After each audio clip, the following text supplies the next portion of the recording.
Everyone has an opinion about Canadian federal politics. Hey gang, what's up? Just Aaron right here, Question Period Canada. We started this channel about Canadian federal politics a number of months ago. Didn't have a clue any side on the side of the people at the grocery store lineup. That was it. And then we started watching Question Period Canada live. We started there making other videos, learning all about this stuff. Now we have a network. People send me videos. I've got so much content that I want to make. And now I'm trying to make a sort of general intro to all these wacky videos that are happening in Canada. Like, my oh my guys, we've got to take a closer look. Let's take a peek at this one. They never slow down, these Canadian politics. They don't stop. This one's wild. The Honourable Leader of the Opposition. Learned the terrible news that inflation is 35% above target. Again, after 8 years, this Prime Minister is not worth the cost of debt interest. And they can't do basic math over there. The 0.7 is actually a third higher than the 2% target. They're patting themselves on the back when they realize that Canadians can't afford to eat, heat, and house themselves. So why don't they, instead of quadrupling the carbon tax on the backs of Canadians, why don't they follow our common sense plan to suspend all gas and diesel tax until Labor Day? The Honourable Deputy Prime Minister and Minister of Finance. Mr. Speaker, the Conservative leader has quite proudly and publicly called for the Governor of the Bank of Canada to be fired. But maybe it's the Conservative leader who should lose his job, because he just revealed his astonishing ignorance of the Bank of Canada's inflation target. The Bank of Canada has a target of between 1% and 3%, and for 4 months in a row, inflation in Canada has been within that target. The Honourable Leader of the Opposition.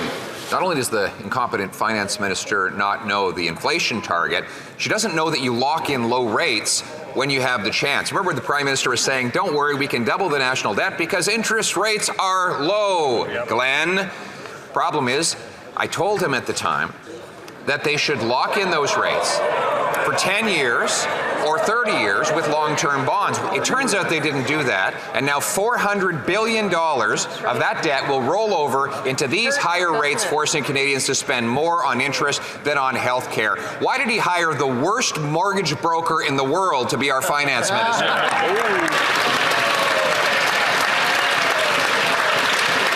The Honourable Deputy Prime Minister and Minister of Finance. The Conservative leader is in a grouchy mood today. And I think we all know why. The only thing he knows how to do is talk down Canada. And what he just cannot bear is the reality that thanks to our fiscally responsible economic plan, inflation is at a 3-year low. That's right. Inflation has been within the Bank of Canada for 4 months in a row. That's good news for Canada and Canadians. That's right. The Honourable Leader of the Opposition. Think that you pay down debt by borrowing more, that you stop inflation by printing money, and that you fight the drug overdose crisis by legalizing hard drugs. So at least they're consistent in their irrationality, Mr. Speaker. But now they've been forced to backtrack right before the election on their legalization of hard drugs because Canadians are revolting against the policy. Today we have a motion that will be voted in the House to permanently ban hard drugs. Will this government vote for that motion, or will they admit that they plan to legalize drugs again after the next election?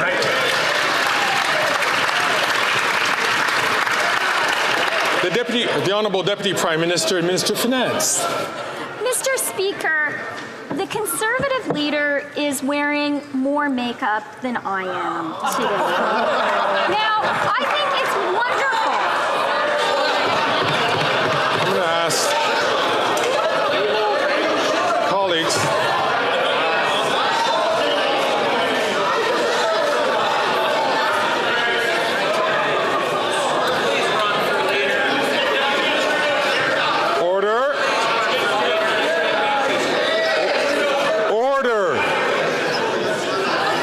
I'm going to ask the Honourable Deputy Prime Minister and Minister of Finance to withdraw that comment. We don't comment on the appearances of members. The Honourable Deputy Prime Minister and the Minister of Finance. Mr. Speaker, I'm sorry, I withdraw that comment. Can continue with her. She has 25 seconds left on the clock for her answer. The fact is, Mr. Speaker, the Conservative leader is phony all the way through.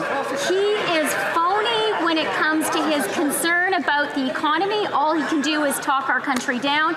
And he is phony when he talks about his concern about the opioids crisis. He tries to score cheap partisan points. It's just not right, Mr. Speaker. That's right. So gang, that's another wild one right there. I'm not gonna try to tell you what to think about what you just saw. You're a Canadian, you can make up your own mind, but I do want you to come back and watch some more of the wild videos that we collect. We've got this network happening now, and also, if you're interested in a live chat in a fun stream, we watch the question periods daily, all of them. It's a great community, it's a fun chat, come check us out. Like, subscribe, get notified, all that fun stuff. Comment, I love the comments. And especially just come back. I just want you to come back. Not going to try to sell you anything. Here we go. We're just learning about Canadian federal politics right here. Question Period Canada. We have 1 million questions, almost no answers, but we'll be showing you the videos. So like, subscribe, get notified, share, all those fun things.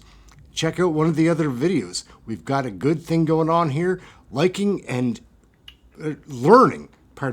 And sharing with you. That's what we're doing right here.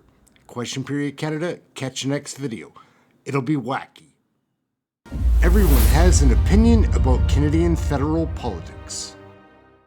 Will this government vote for that motion, or will they admit that they plan to legalize drugs again after the next election?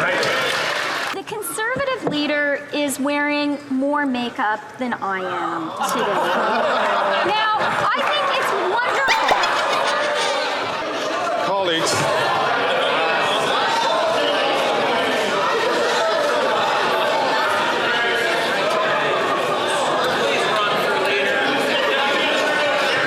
Order.